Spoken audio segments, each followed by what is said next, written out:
Hi, I'm Ryan. Hey, I'm Nate. Hello, I'm Steve. This episode on Dungeon Vets Movie Talk, we're going to be covering The Curse of the Black Pearl, the first iteration of the Pirates of the Caribbean series. And talk about how it, how it translates to D&D, and talk about how you can bring certain aspects of the movie into your campaigns. First off, we'll talk about ratings. So please give me your rating for the movie as a movie, and then give me your rating as it pertains to fantasy tabletop RPG. All right, so for a really long time, this movie was probably in my top 5. I'm going to give it 4.5 out of 5. Truly iconic in many ways, and it just kind of being a really, really fun ride at the end of the day. It's funny because it was based off of a ride. Haha.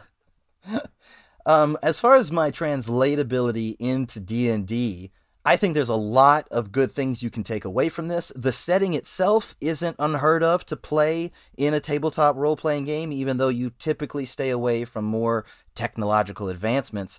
We've played a campaign set in this very type of setting, and it was tremendously fun. So I'm going to say again, I'm not going to go quite as high, but I'm going to give it a 4 out of 5 for translatability into D&D. With the one thing knocking it off just being that there's kind of a one specific niche of fantasticalness in this movie, and it's the undead, you know? So there's not any spells being thrown around or whatever, so 4 out of 5. But everything else is really translatable. What about you, Nate? I really enjoyed the movie. I don't think it's a masterpiece, but it's a good time. It's like, I think I said the same of one of the Marvel movies. It's like, you know, you sit down, you know you're going to enjoy it, you're going to be entertained. This one is up there, so I'm going to give it a solid 4 out of 5. It was a good time. It's pirates. It's fun. Yeah. However, I think I'm going to kind of go to the inverse of Steve here, because I think there's so much you can pull from this movie to bring to the table.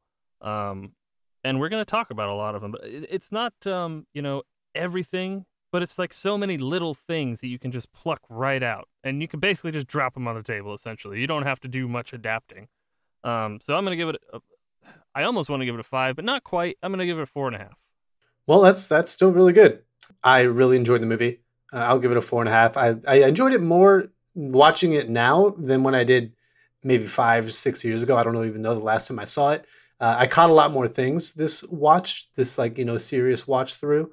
I noticed a lot of various Disney-esque things, like, the pacing between the love story between Will and Elizabeth. All of the quirks in their relationship is I think it's just perfectly Disney, edging it all the way to the last second before they actually are able to, be with one another. And even the way that happens, it's like, and the bad guy isn't actually not all that bad as he lets her go.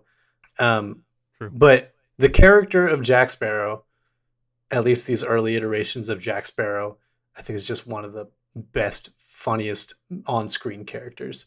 And I could watch him all day. But yeah, as far as how it relates to fantasy, I'm gonna give it a 5, because I don't know how many movies we're going to watch that have a ton of magic. I don't know what really a 5 looks like outside of probably the Dungeons and Dragons movie, Lord of the Rings. So I think there is really so much to bring. It does lack in some of the magic. Like, it's not as magical as, say, a D&D film is, but it has so many ability checks, saving throws that are made, and the combat itself can lend itself to being quite D&D like. I think we're going to have to choose to not talk about things so this doesn't go on forever. But speaking of all the stuff we can take from it, why don't we talk about some of those?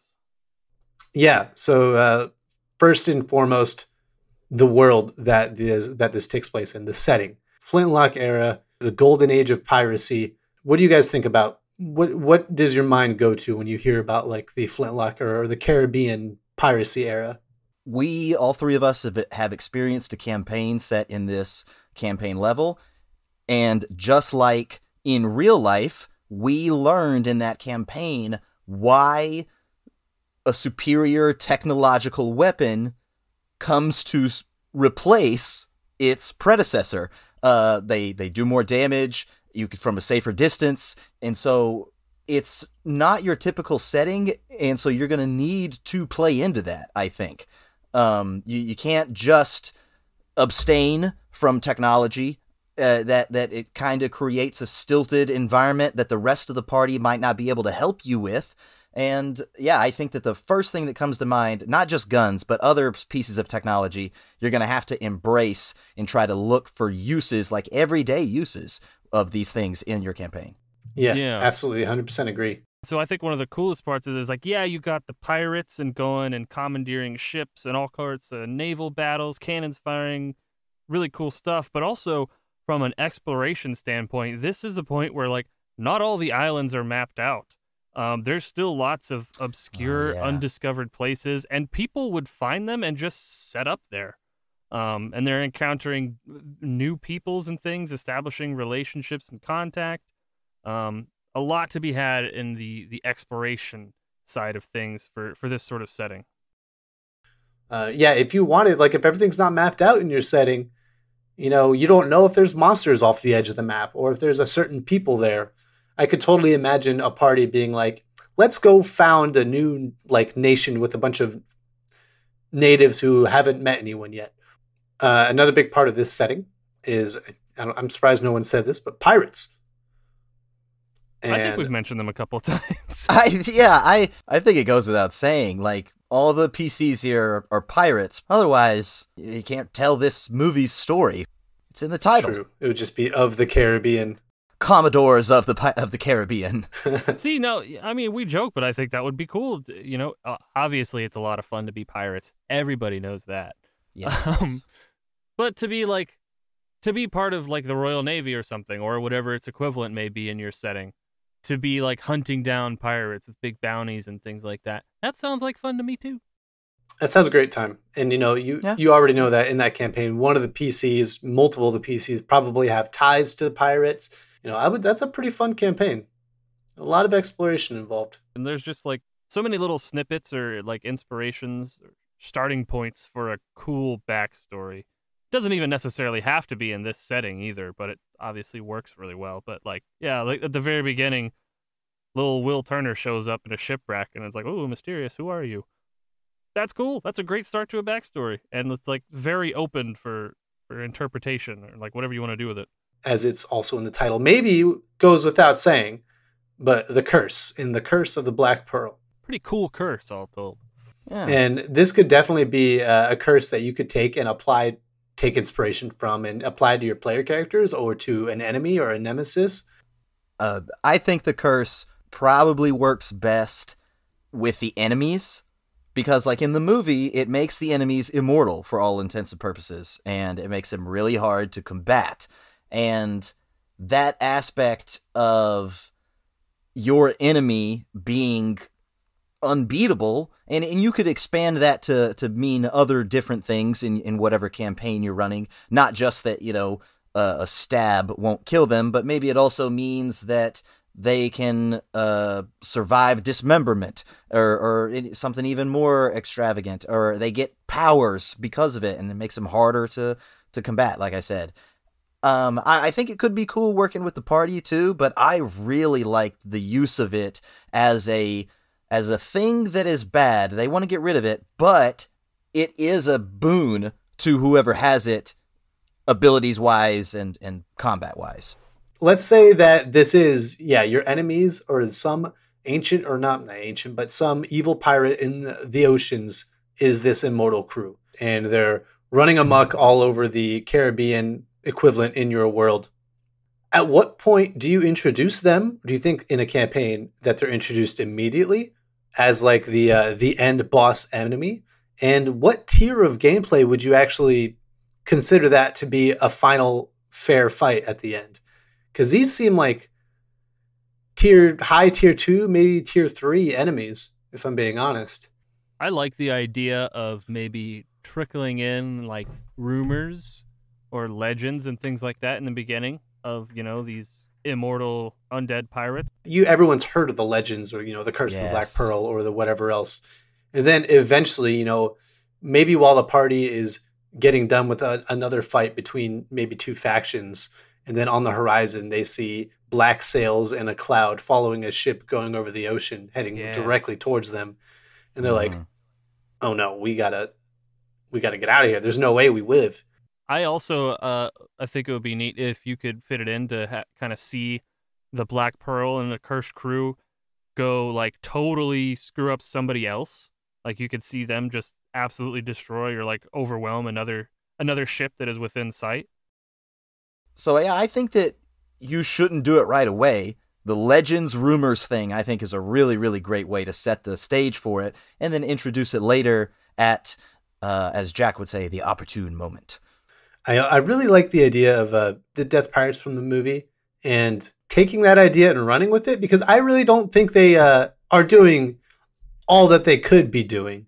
You know, you have this, you're immortal, and sure, you don't feel any joy in life or anything, but you could be literally taking over the world, or at least the Caribbean. See, Ryan, you are no pirate. Clearly, I don't have what it takes. You're one of the British officials. You wanna institute government and rule people. Nah, pirates are all about freedom and no rules. Imagine a scenario where these pirates are an actual like agency and a faction, and you're at like, you know, some sort of market at night in one of the port towns, and you see somebody who is just like sweeping the side of a market. Moonlight goes over him, and you see that his forearm is skeletal. Like, that is a great intro to be like, oh, the pirates are here. And he's sweeping. He's sweeping. What will he do next? So y'all kind of answered my question, or dove into my question before I asked it, which is, how would you handle bringing the curse to the table? And we've talked a lot about enemies and stuff, but I would be curious to see how you would handle this for the party. Like, the party is the one that's cursed, or, you know, just one of them. Well, you have like you have clear goals, and not just, you know, I want to be uncursed, but the clear goal is to get these last few pieces of gold, get them to this island, and then find the blood of the person who cursed you all. So there are like 3 steps there: acquire the gold, acquire the blood, put the blood on the gold. But what does the curse look like? When you say, hey, you're this PC, you have this curse, or the party, you have this curse. So they describe it as like, for one, they're immortal, which you don't necessarily need to bring in. You can take what you want of this. Like, he talks about, he's constantly thirsty and starving to death, but it can't be sated. He can't feel anything anymore. Like, how do you think you would implement that at the table? Do you leave it to, like, I think it could be interesting to be like, tell your PCs like, hey, this is what's happening to you. Act like that's happening to you. And it kind of being largely an RP thing. Or I think it would make me very grumpy. Yeah. Or do you add some mechanical things to that? And, you know, I mentioned you don't have to do the immortality, but if you have a table where people really don't like character deaths, you can make them immortal. I'm sure you want to have some consequences, but yeah, what do you think that looks like? Do you mechanically? I think it's good to bring in some mechanical changes. It can be hard to just rely on RP being the only consequence, and so I think you should come up with some mechanical consequences of this. You know, disadvantage on ability checks, like when you're poisoned, is kind of an easy one to reach for, and it can come and go. Like for instance, what if your character, when doing a certain activity, had to roll a d6, and if they got a 1 or a 2, then they were then cursed and had to have mechanical disadvantages, and if they didn't, then they wouldn't receive the mechanical disadvantages. So maybe you don't have to do it. Where'd you get that idea from? I just pulled it out of the back of my head because I'm incredibly smart and talented.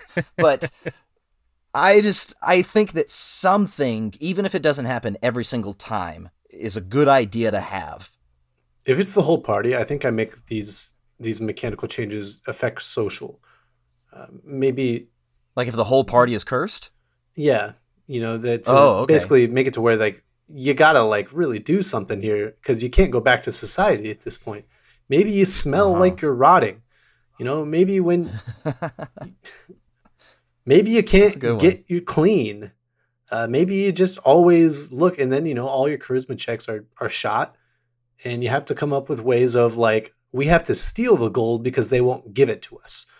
or we have to kidnap the guy because he won't willingly come with us because we are so repulsive that no one would listen to us. And I think that would definitely and reasonably change the personality of characters. But also, if you want to change the curse up, maybe the curse, instead of being like Aztec gold or whatever, it has something to do with a certain deity. And depending on the nature of that deity, those are the effects of the curse itself. I could imagine, like, I don't know, maybe... like it's the god Dionysus, and so you're just wasted all the time. yeah. Maybe not all the time. Maybe not all the time, yeah. Just randomly or something. roll for drunk. But maybe it's, some kind of god that whenever the curse does flare up, that you become unspeakably violent. It's a god of cruelty or blood or something. Ooh, like in the movie he says, the heathen gods placed a curse, so maybe it's a table that you roll on for gods, and you have different sort of effects for each god, and whatever you roll, that is the mechanical thing that happens to you. Yeah, I could totally see that. It's kind of like a wild magic sort of thing. Yeah, that's what it's like. I like both of those. I do think they're bringing some sort of mechanical disadvantage or effect, I should say, into it would be good. I'm more partial to like the social thing, I think, just because kind of slapping disadvantage on just at times, or just straight up like your rolls are going to suck or your abilities are going to suck, to me is kind of, it has its place, don't get me wrong, but if Sure. You're thinking like a longer term thing, that just kind of sucks to be the player in that case. I do like your idea of it being sort of intermittent. It's not always like you don't always have disadvantage on X. But in any case, yeah, I like Ryan's a little better, so point goes to him for this round. Hooray! This isn't a I love this competition. game. What do you guys think of getting marooned on a deserted island? Yeah. Would you keep it deserted? And then if you did, like what exactly do you envision are the encounters happening on a deserted island? Like if you're the DM, or the players, because if it's a deserted island and it's quite small, I struggle to think of some encounters myself. I think there could be an easy one could be like some kind of shrine to a deity, maybe a heathen deity, maybe a deity that can save you for a price, or maybe something you could strike a bargain, a fae. Maybe it's a fae island and there's like these naiads or elementals that are on the island. And the reason it's deserted is because the elementals live there. That said, though, I do think in the movie what Jack explains could be pretty neat. It's just like, oh, this is a hideout for someone. They have a stash here. But this I make a raft out of turtles. Yeah, this being a very popular movie, they might catch on, which, isn't always a bad thing. You can blatantly rip off of things and it still be fun. Be referential. But, yeah. Nate, are you saying then that the encounter becomes like what Jack's was, bartering passage off with rum runners? Yeah, could be totally. Or, okay, cool. Knowing parties, they might just try to assault and take over the ship when it comes around. But what about leading up to that? Are they trying to signal anybody down, or are they fighting off beasts on the island or something? Survival checks? I mean, and it really depends on how much you want to spend there. Do you want to spend like an arc there or like 2 sessions there? Because if it's like 2 sessions, I probably put some combat in, and like you're trying to survive on the island while you're making a desperate signal fire or something like that. Start, looking for coconuts or coconut golem. Yeah, I think, if all goes to naught, there can just be a ship on the horizon. Maybe if you deem that the party makes a passable signal, you roll a d4. And then whenever it finally hits a 4, a ship comes on the horizon. So it could be a long time, or it could be, a few hours. Or they are there long enough, aren't figuring out a way to escape until it's like, okay, I think they're starting to get bored with actively starving. Yeah. One of them's gone mad, is only drinking salt water. I do think it's worth mentioning in this context. I think the getting marooned on an island is a good tool for a DM to have in their back pocket just in case a TPK happens. Because sometimes a TPK can happen and the DM didn't mean for it to, and they don't want the campaign to end, and so, but it can be weird to just be like, yeah, you guys all lost, but you're not dead. But in this context, it's like, yeah, you guys all lost, and so we're going to leave you on this island to die, because in context, it kind of makes sense. They actually did that in these sort of circumstances, but then it allows your campaign to continue and for your party to reset and stuff. That is great insurance. They lose, but now you're marooned on an island. And maybe that happens multiple times across the campaign. Just and you're keeps like, happening over and over and over. Yeah, I think that's actually really funny. Wait, hold on. Is it this island again? Are there only so many islands that we can be marooned on here? And then while you're trying to survive on the island, you all die. I tried. Then the next campaign is you're some rum runners or whatever, and you show up on the island and you just, all the characters just loot their old characters and they're back to it. There we go. No inventory loss. And so this is a great movie and it's got so much you can take from it and everything. But if you're going to make a player character, which characters from the movie would you take inspiration for your backstory?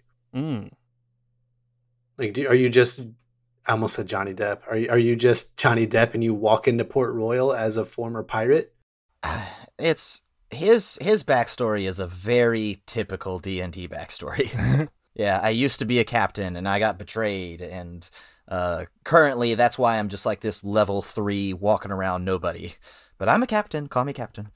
Me, I always love having a little bit of mystery to my character backstories. So I don't think that's the thing you share. It's kind of like, eventually maybe it could be discovered why you were either kicked out or, why you left maybe.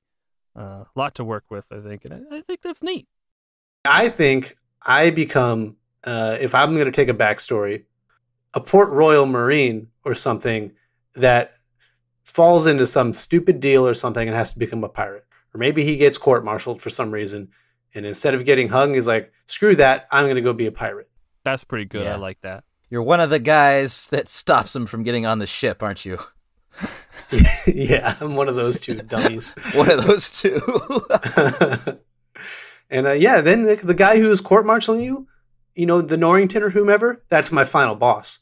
I want to get back at him. Vengeance. I don't even want to kill him. I just want to strip him his rank, throw it into the ocean. Or maroon him on an island. Does the guy really do... He's not really a bad guy. I don't think he is. Norrington? No, not at all. Okay. I'm just making sure. Norrington is good, except for basically in regards to Elizabeth. But I mean... Because he also watched her grow up. Yes. So I didn't realize that last time I watched the movie, but watching it this time, I was like, whoa. Yes. Oh, no. Immediately when he came on screen, I put it together and I was like, oh, crap. I never really put 2 and 2 together like that. With her in the as an adult, it's like you've grown into such a beautiful woman or something, and I was like, oh no, that's not good. Well, all right, guys. What was your most D&D moment of the film? Easily for me was pretty early in the film when Jack and Will are sneaking to go get the interceptor. Yes. Oh my god, I have it too, guys. Of course, I knew it when I wrote it down. I was like, everyone else is going to pick this one, but I'm going to go first.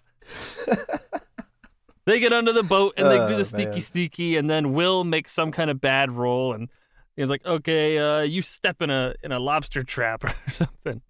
I like that it's not everyone at any D&D table is a scientist or is a great, would that be possible? You know what? I don't care. Rule of cool. There's an air pocket in the canoe as you're walking under the ocean. I mean, that is why I consider it such a D&D moment. Because if you look at this through the realm of physics and realism, this is utter nonsense. Yeah. Unless they rolled a nat 20. And then you can do anything. I think my most D&D moment is basically every Jack escape scene where he is just on the fly, and that truly is like improv with the DM as he's running through the streets of Port Royal, evading the pursuit of these guys, and eventually, gets into a fight with a random blacksmith. But where he's swinging on cranes, going back and forth, he's trying to find a way to break his cuffs, all while being, a shot, like a volley of fire being shot at him and civilians. He's passing some rolls to avoid, things, and failing others to get his shackles off as he keeps, okay, I gotta try something else. Or even like as he's going to leave the blacksmith, he's like, okay. He throws a sword in the door, and you're like, okay, whatever. I'm like, the door's locked now. Okay, I pull the sword out. Roll for that. Do you? And then you just... You can try. And he rolls a nat 1, something that should be pretty easy. He just can do. Mm-hmm. I also came up with another D&D moment, just because I also thought it probable you guys would pick that canoe thing. So even though this isn't really a part of what any PCs do in the campaign, this scenario felt so D&D to me. So the Navy tracks these pirates to Isla de la Muerta, right? Which can only be found by those who already know where it is. Jack says this when he takes the Royal Navy there. And again, the Royal Navy tracked pirates there. And then when they get there, they're waiting outside the cave, and 2 women with parasols come out in a dinghy. And everyone is like, hold fire. Yeah. What? I can only conceivably think of this as some sort of deception check that shouldn't work, and somehow did. Why are they making such seductive noises coming from the dinghy? I don't know, and I don't care. Open fire. Well, all right, guys. I think that just about does it for us. By the way, everyone, this episode has been brought to you by The Way of Renegades, a fantastic novel set in a flintlock fantasy sort of era with a little more high fantasy, a little more magic mixed in. It's a great time, a great read, and it just so happens to be written by our very own Stephen D. Wall, acclaimed author. That's you. That's me. So go check it out. Available on Amazon and iTunes. Anyway, that's it. Thanks, y'all. We do stuff on our website, dungeonvets.com. Well, all right. Thanks for listening. That's my line. See you next time. Now say bye, Ryan. Bye. Bye.